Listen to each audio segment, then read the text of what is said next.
Hello dear friends in Christ, good day to you all. I welcome you to another edition of the Word for Today.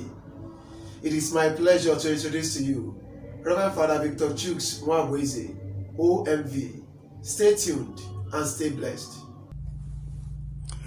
Good day, viewers. Our reflection today is taken from the Gospel of Matthew chapter 5 from verse 1 to 12. And the theme of our reflection is the secret of happiness. If I were to ask you this question, what makes you happy? What will be your response? Of course, I will expect to hear different answers. For some persons, being happy means being satisfied or being contented or settling down in marriage, having a support system, or having a steady job, steady income. You can cater for yourself and for your family. And then different other things for some other persons might mean happiness.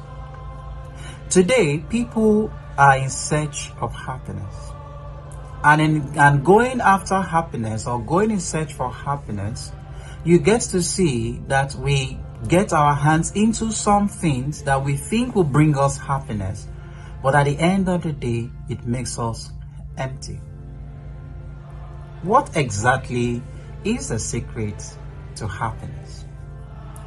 In our gospel passage of today, Jesus gave us a template for being happy.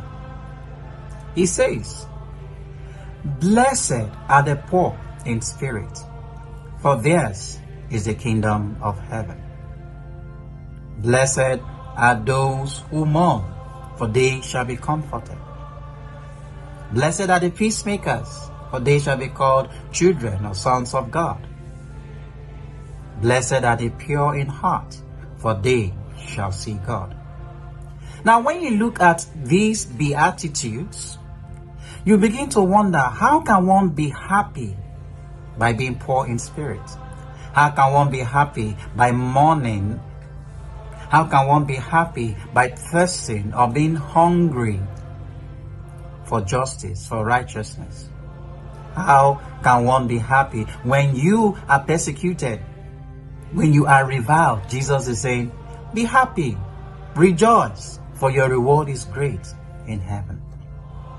These are paradoxes that to the world may seem foolish, to the world may seem nonsensical. But for Jesus, this is the path that will give us true happiness. And when Jesus gave these beatitudes, he was not just giving us his manifesto. He was not just giving us a template. He was presenting himself to us. In other words, he was saying, if you want to be happy, you have to have me in your life. Because if you look at the life of Jesus, Jesus is a peacemaker. Jesus is gentle. Jesus mourned. Jesus is pure in heart. Jesus was reviled. He was persecuted. He was spoken against. He thirsted for righteousness and for justice. So he is saying that if you want to be happy, the secret to happiness is having me in your life. So the question I will throw to us today is,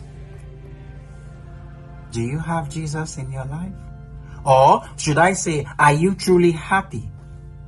And when we talk about happiness, we are not talking about happiness that comes from without. That is happiness that comes from accumulation of things. That one is temporary. That is not true happiness. True happiness is when you have Christ in your life.